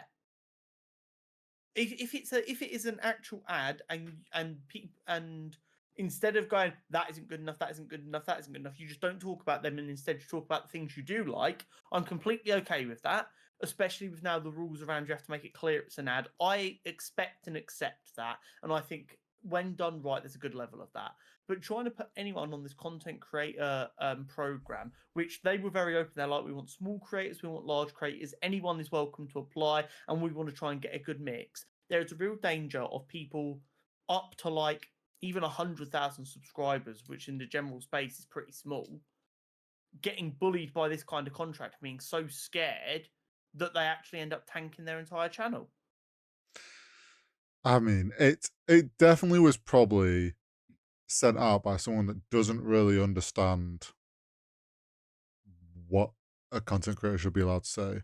Yeah. And then it like they just got caught out because a big enough content creator actually did read it, noticed it, and then put it on Twitter. Mhm. Like if Seagull hadn't Not done good. that, like let's say some smaller creator noticed it and put it out, they wouldn't have got the same leverage. probably. Like Been swept under the carpet, wouldn't They it? probably wouldn't have been brave enough to tweet it out. well, yeah, true. Seagull don't give a shit. Exactly. I will say in terms of like what I've seen, it is exactly as I looks fun. said. It looks fun. It is 100% a clone of Overwatch. Oh, literally. But that's fine. Overwatch Which is a hugely successful game. I'm okay with. Like I always said that it's like it's fine. It was just funny. I've seen TikToks where that because I've played plenty of Overwatch, and someone was like, "Oh, okay, so Spider-Man is Doomfist." Like there's literally like, and as they were watching, you're like, "Oh yeah, these are all the same movesets, just a different character." Yeah. But like we Maybe said before, Overwatch 2 would have been more successful if they licensed Marvel characters. So It's- on that point, Hori, I went through Reddit, watched a few YouTube videos, and people are saying a lot of the characters sort of are just the equivalent of Overwatch characters. Mhm. There are a couple that have like unique abilities that Yeah. don't quite correlate. But do you think to succeed, they need more characters or more differentiation from Overwatch? I Is I it going think to be the- too samey? I think the movesets are fine. Because it's like as long as it makes sense to the character and you're not trying to like you've got some random Marvel character and you're like this doesn't feel like something they should be doing. Yeah. Then that's weird. My worry would be the fun of a new game is everyone trying to figure out mechanics and figure out what works. If it's too much of a clone and you just get like all the Overwatch top ranked people come over and just immediately dominate the game because they're essentially playing the same game, it ruins that early kind of experience. So as someone who didn't play Overwatch, I think, bearing in mind the limited amount of characters in Overwatch versus the ability this game has to add new characters. You in say the that, but early there's so many days- characters in Overwatch now. Cool, Marvel Universe is bigger. Well, yeah, but like, I think having a starter point where they like have near enough 1-to-1 isn't a problem because it allows people to understand how the game's going to work. And then as they add new characters, they can go, and now these are going to be the unique characters, but you've got a bit of a taste for the gameplay in a way that you recognize, which makes it easier to get people who were playing Overwatch to come over permanently, maybe. It's not that difficult for new players to learn. And when you add new characters, they can be completely, truly unique. yeah, my worry will be that the game goes too stale too quickly because all those people from Overwatch are just like, oh, well, this is the meta that works in Overwatch. These are the characters that match that. You need to be playing this team comp or it doesn't like you like that becomes like it's gonna too quickly get to that point which we don't like with games, which is like there is a set meta, you have to play it or you get raged at. Yep. And in those sorts of games, which are team-based games, that makes a game very stale very quickly, and that would be my worry. Yeah, no, I get that, and that's a valid concern. My counter, like, plan to when people start doing that is I just pick whatever character I want to play, and I blast music, and I mute them like I've always That's wanted to do. don't get me wrong, that's fine, but I'm just obviously, gonna like vibe. a lot of I'm people just gonna won't. choose Spider-Man while 12-year-old cries they want to be Spider-Man and swing around the map, playing Sunflower by Post Malone, and it's gonna be vibes. I think it has potential. It's just I hope they don't keep copying Overwatch. Like I hope they start to branch away from it. Yeah, we'll It's a have to weird wait one for the 'cause open beta. there is a flip side where obviously you will have the Overwatch audience coming because it is labeled to be a clone. But I think there is going to be a whole new audience who are just brought in because of the Marvel IP. I think a lot of the people playing won't have touched Overwatch. A younger audience might come in because of the Marvel IP.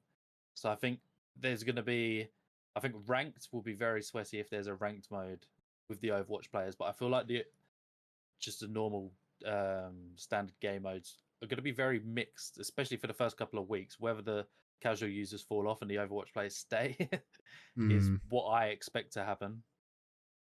But like Con says, we're just gonna have to wait and see, I suppose. Yeah. There is an opportunity for them to make this a game that survives a good time with a solid community, and that's what they need to aim for. They don't need what they need to not do is fall into the trap of trying to be like the next Fortnite, and instead go, we want to build a medium-sized, healthy community that we listen to and we keep them happy so they don't go anywhere, and that's how they find success.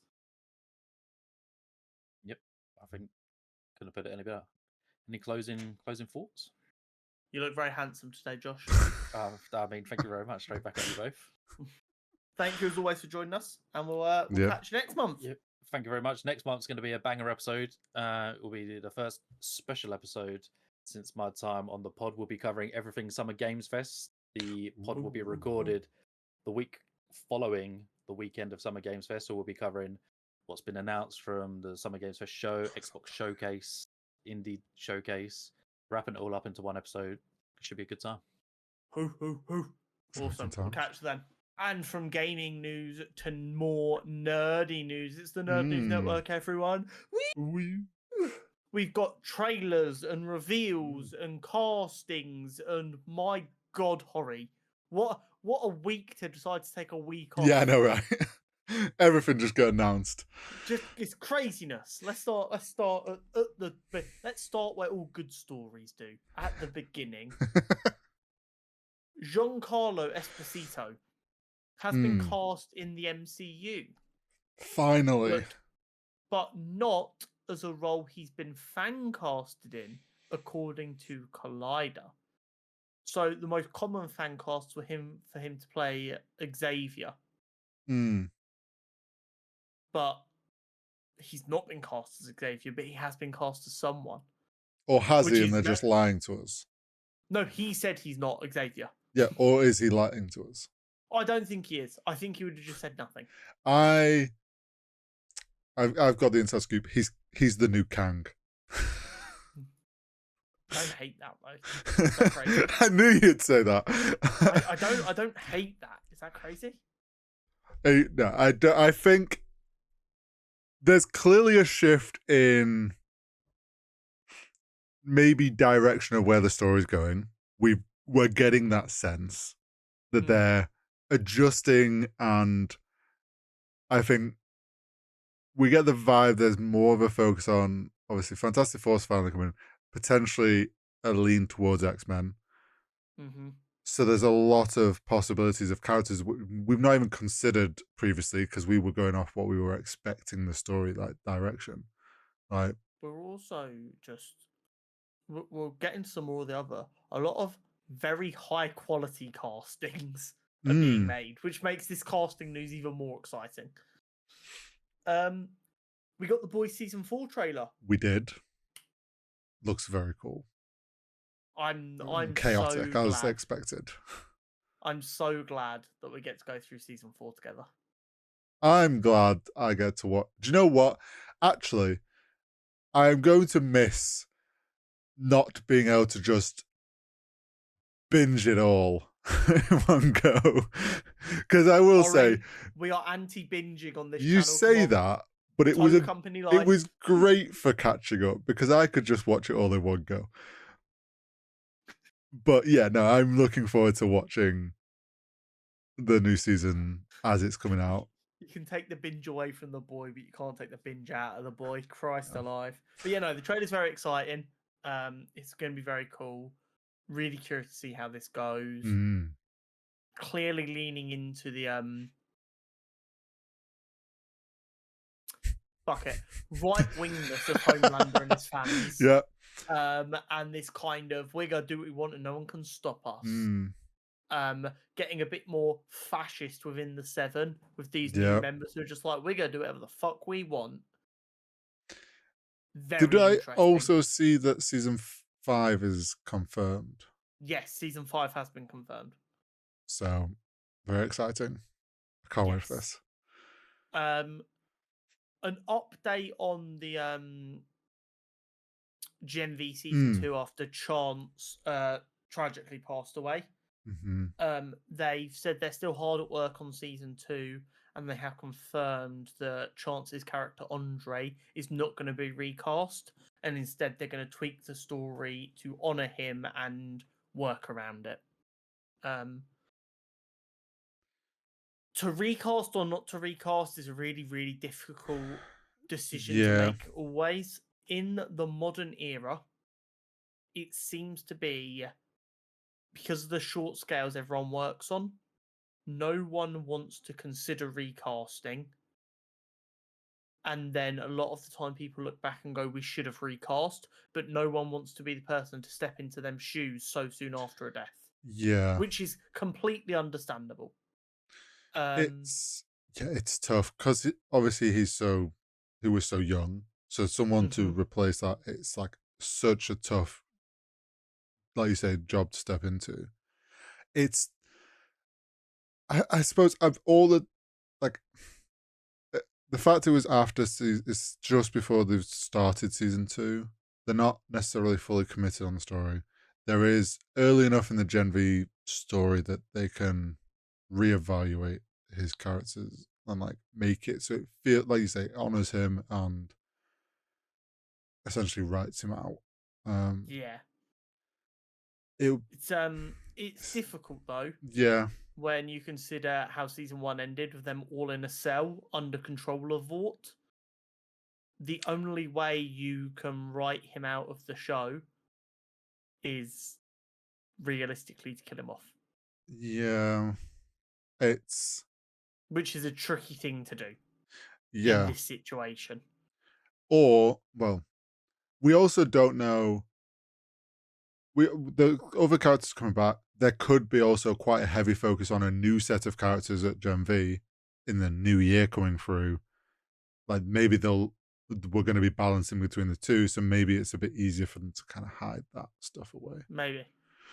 My best guess will be that they won't kill the character off, and instead what they'll do is they will claim that his dad used his remaining pull. Yep, to get him out. To get him out, and he's just kind of under prison at home, and he can kind of be a bit free, but he's essentially under house arrest. Yeah, possibly. And that's why he's not there. That's probably the classiest way to handle it. Yeah. Very difficult situation, and of course, all because of such a tragic and sad thing. Skeleton Crew. The Star Wars show coming to Disney Plus later this year. I feel like we know little about. We know nothing about it, and I'm so excited for it at the same time. And I'm even more excited reading this. He's going to be making use of stop motion and traditional old school matte paintings in production, as they got some old ILM crew members to come out of retirement to work on the Project Reports Collider.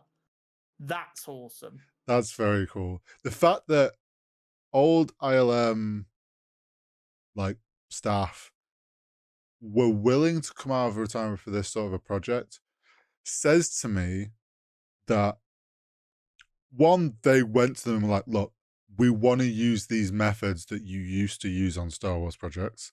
And they're like, well, we don't know how to do it. And all the people that did have left, but I guess we can kind of see what we'll contact them.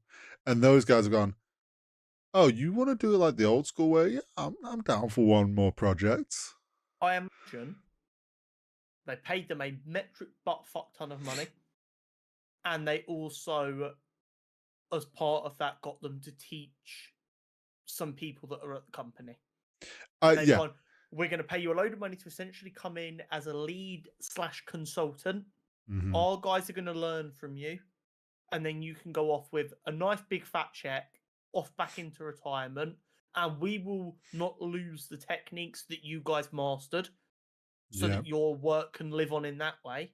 And we'll make sure we're doing it correctly. And I think that's a very easy way to sell it, as long as the people still And the fact it's Star care. Wars.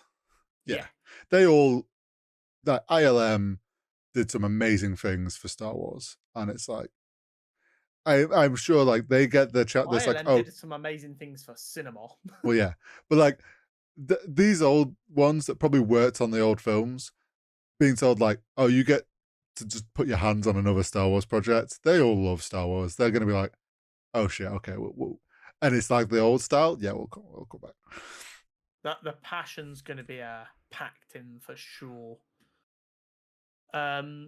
Next up, Superman suit reveal. Okay, I only have one complaint. Okay. Would you like to guess what it is, or do you not have a clue? I feel like I saw your tweet and it was something about colors. Collar. Were you being northern then? No. Oh, wait, no. It wasn't. You liked the colors, the texture, or it was something about you comparing. Yeah. The colors looked great. The texture was a bit strange, but I don't inherently hate it. The collar, I have a huge issue with. I don't like it at all. It doesn't look very Superman-y. No. But we got Trunks, so it's inherently a W. I mean, I think the picture we got, one, it's obviously hard to tell because if it's a poster, it could be color corrected in any way. Also, I don't think the textures were showing properly because it's clearly he was all dirtied up and it's not him in fresh suit. So I think it might look better that way. I mean, I hadn't really paid attention to the collar, I'll be honest. But yeah, I mean, the suit looked cool. And like you say, Trunks being back, I'm down for. It's what we were wanting from DC to go a bit more like comic-y with the. Yeah. Ironically, I'm one of the chiller people when it comes to costumes. I'm quite open to like new designs for every character other than Superman. And I'm not even a huge Superman fan, but in my head, I'm like, no, Superman you can't really fuck with. You need pretty tall boots. It needs to have trunks. Otherwise, it is an L. The quality of the trunks and the boots gives them enough leeway on the collar for now. And the texture, I want to see more shots to make my decision about the collar and the texture. But the boots and trunks being there is just like the biggest thing for me. It looks so good. I'm really confident.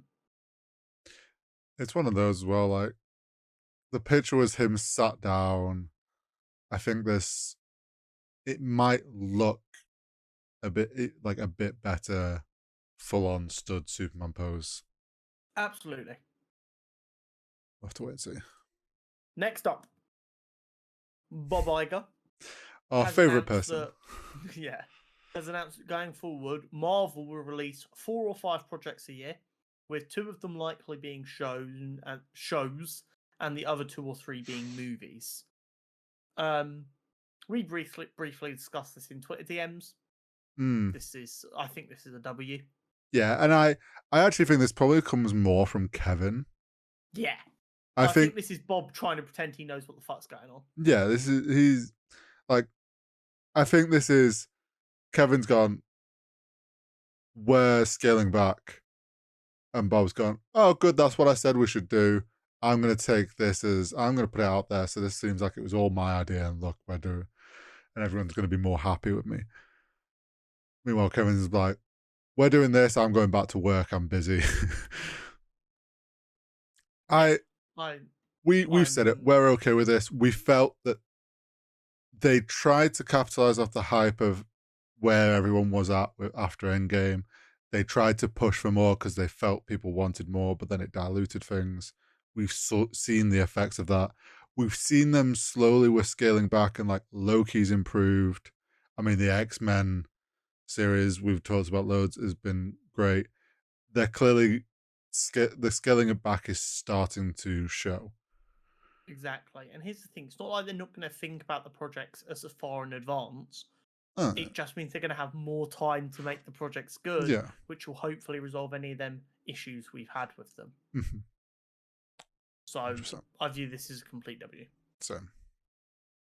Ralph Ineos, I think I'm pronouncing that correctly, has been cast as Galactus in Fantastic Four. I adore this casting. Have you heard his speaking voice?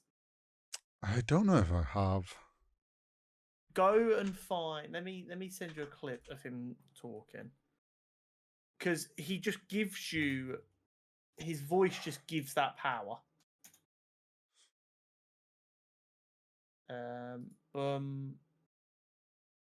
sending it to you now, or I will be. It's in Discord. There you go. Just such a powerful voice. It's crazy.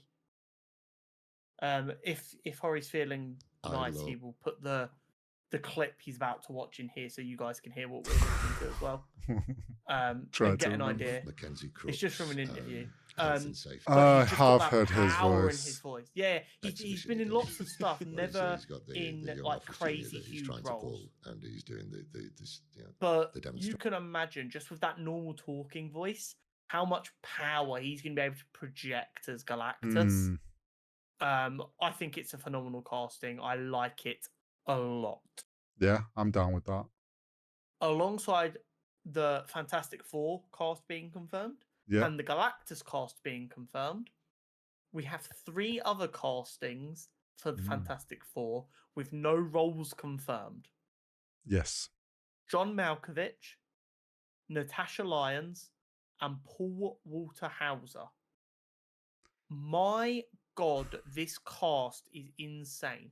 John Malkovich, I don't know if this is like an age thing. I feel like a lot of people our ages might not know John Malkovich that well. But my dad, being who he is and being older and watching films that he watched that I've watched with him, I adore John Malkovich. He's a phenomenal actor. He seemed like someone for a long time I thought we would never be able to see in an MCU movie, because I view him as like above comic book movies. In like, not in like, I think they're not worth it way, but I feel like you almost wouldn't want to ask him because he's seen as being too far above them. Natasha Lyons from Orange is the New Black and Russian Doll on Netflix is what I know her best from. I think she's phenomenal. I can't wait to see who she's been cast as. That's really cool. I don't know much about Paul Walter Hauser, but I know a lot of people are very excited about that. So let me see what he's been in quickly. He's been in Blackbird, Cruella, Cobra Kai. He's done a lot of work, so he's been a hard worker. I mean, alongside the other castings they've made, I trust the casting director for this film. Yeah. I mean, yeah, the ones we know confirmed and who they are, we're on board with, so. Well, I sent you a tweet. Let me just find it quickly. Yeah, if this were the cast of an A24 movie, it would already be on Oscar Watch. Yeah. And that was before Natasha Lyons was cast as well. This cast doesn't feel like an MCU cast. All of the branding for it we've seen so far feels so separate from the MCU. I fear we might be back. It's almost like when you look back on like the Iron Man cast, that was actually kind of a stacked cast of some great people without like any expectation. And they're doing like a very good stacked cast again for Yeah. what they know needs to be a good hit. Is a huge part of Marvel. You know how my hype tends to run away from me. Yeah. So I try really hard to stay on top of it. Like, it's something I'm like, no, you need to keep it's unfair to put these expectations on these people who are just trying to do their job. Mm-hmm. They're making it really difficult, Hori. How are they going to get a fantastic forecast that I find so agreeable? Then give me someone who has the power in their voice to be Galactus in such a good way, and also makes me quite confident they're actually going to give us Galactus and not just a cloud. John Malkovich is like one of my favourite niche actors that I never thought I'd see in the genre I enjoy so much. John Malkovich isn't a niche actor. He is in my list of niche actors I would never expect to see in these kind of genres. Yep. So that had me so excited. I couldn't believe it. I genuinely checked and like Googled that to make sure I hadn't been hit by like a bait on Twitter. I was like, there's no way that's real. I need to double check that right now. I'm so excited for this cast. Everything we know kind of about what they're trying to do with it, like art-wise and vibe-wise, the fact it's going to be completely in IMAX. I know there's lots of jokes. We might be back. In fact, we might be better than ever if this is like the new direction they want to go with the Marvel films. If this is going to be like a turning corner in what they want to try and do, I'm so in. God, imagine if the casts are going to be this stacked, wait till we start getting X-Men casts. You are not ready, brother. Actually, my hot take is the majority of the X-Men should be unknown actors. I'm okay with that. I think that works really well. Well, I feel like your Professor X and your Magneto maybe. Very ice cold take. I'm not ready to move on from Patrick Stewart and just bring them Ian back. McKellen. They could do it. Yeah, like James McAvoy and whatever his face was did a very good job. Yeah, but it wasn't the same. Patrick Stewart and Ian McKellen, I adore anyway. Do you know they? Sitting here right now, I would actually, if they hadn't already done X-Men films, they would be in that bracket with John Malkovich as the kind of actors I'd love to see in these films. Yeah, but I don't think I'll ever get the chance to see.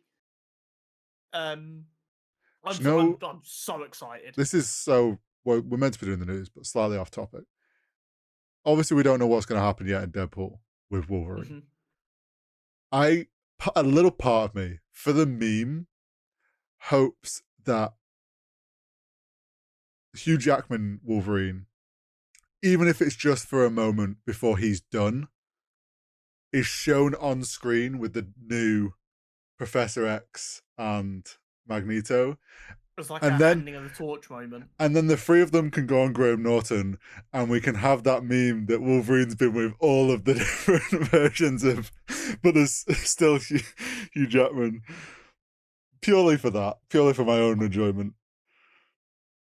I'm very excited for the future of Marvel It is looking good. If they're going to start hitting these levels. We just need another show since Loki to hit as well as Loki, and then we'll know shows are sort of in the right place as well.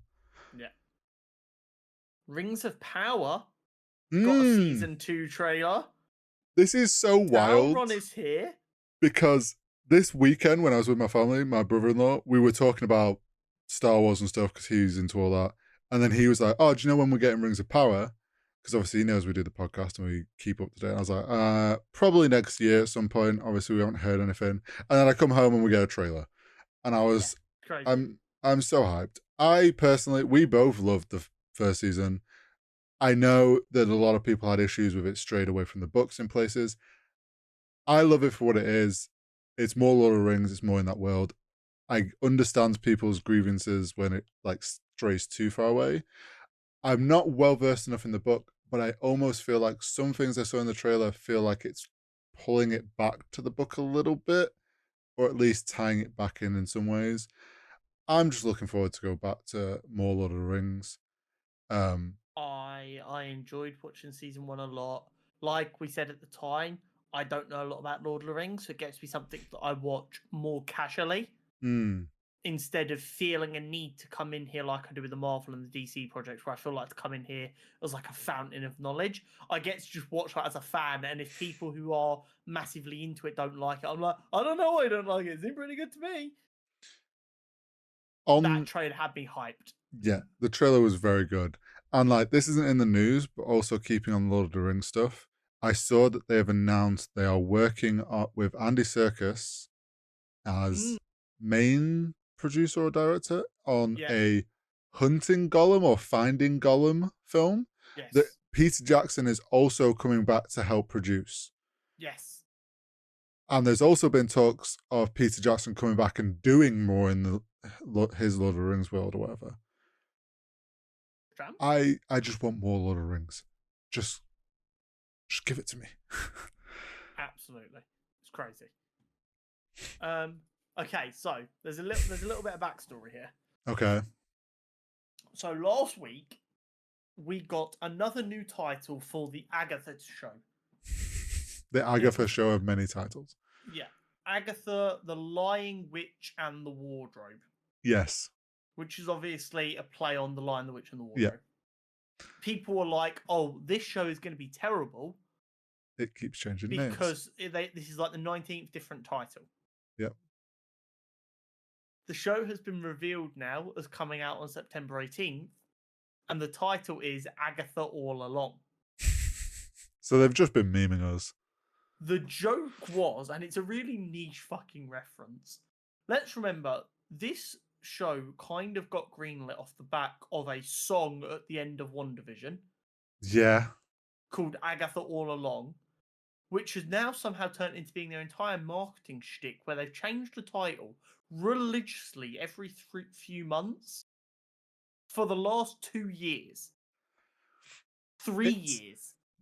Do you know what? Also, like, it's so smart because if you think of it as like purely from marketing point of view, this has kept us talking about the show for so long because we're like, oh, title's changed again. It gets back in the news cycle.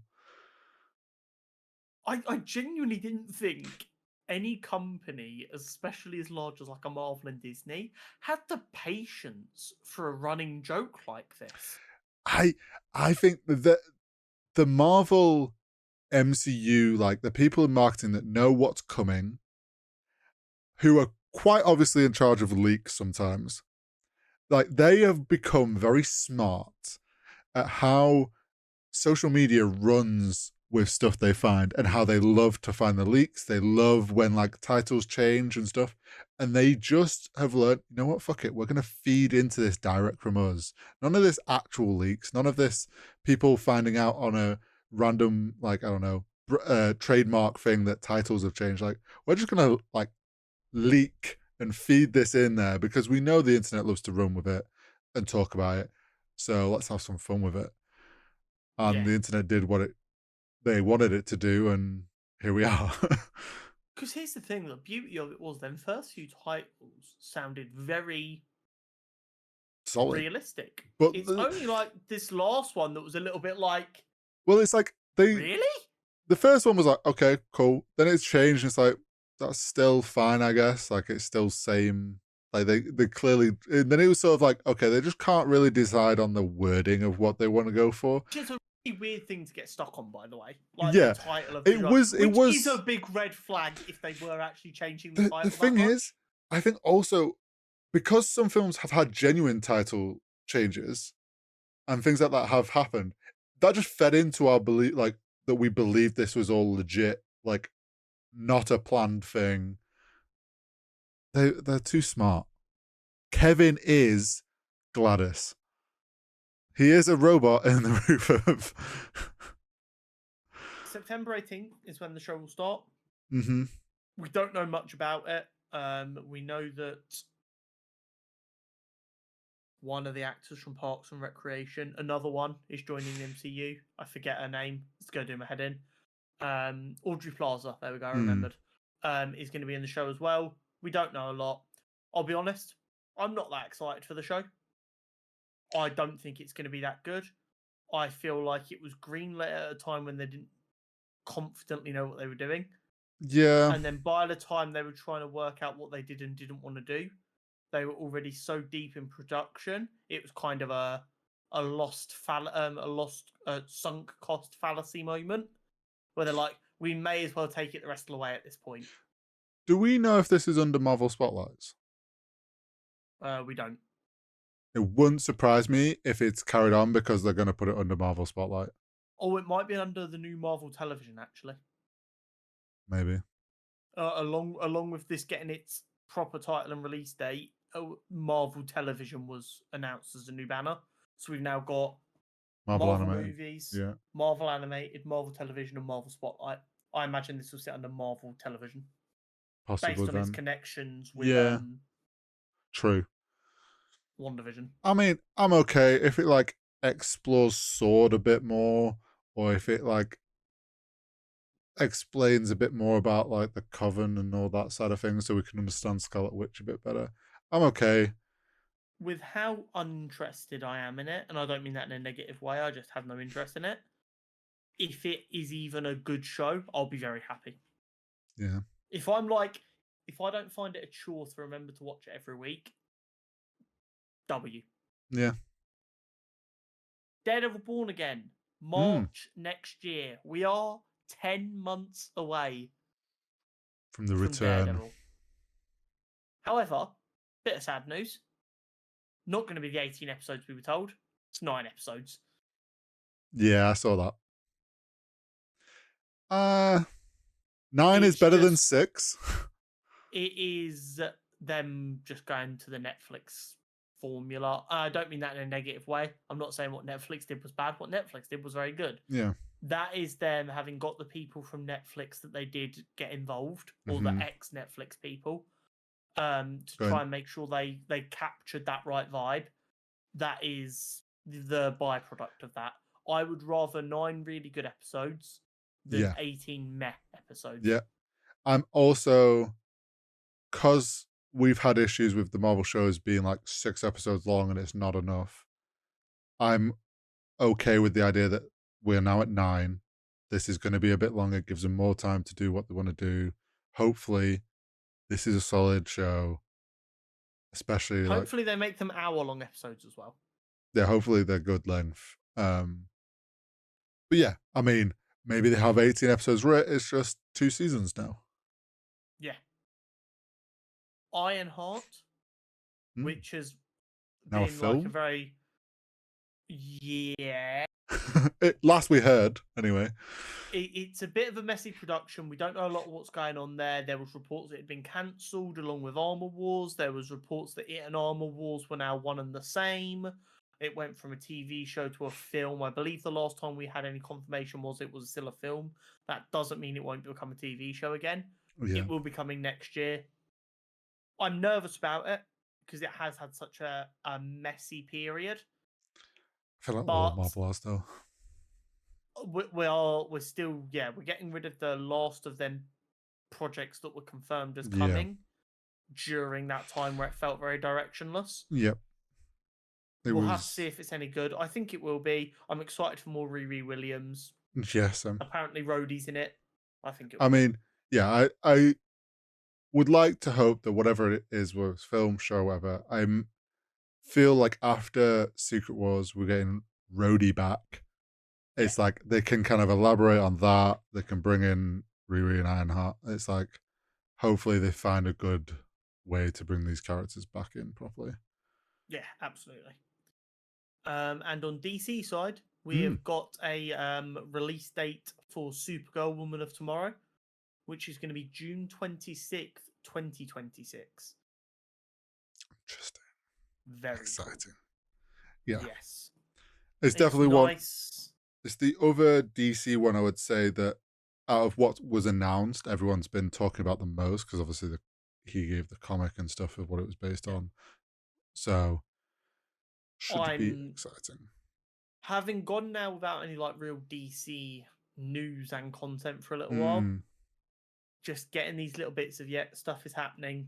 Don't worry, we're working on it. It's exciting. It's nice to be excited for DC stuff again. Yeah, for sure. Now announce a Flash film. But that is it for us this week. Thank you as always for hanging out with us. If you haven't already, make sure you like, Make sure you subscribe and make sure you ring the bell. It's completely free, doesn't cost you a penny, but it helps out us over here a bunch. And we'll catch you next week. We'll catch you next week.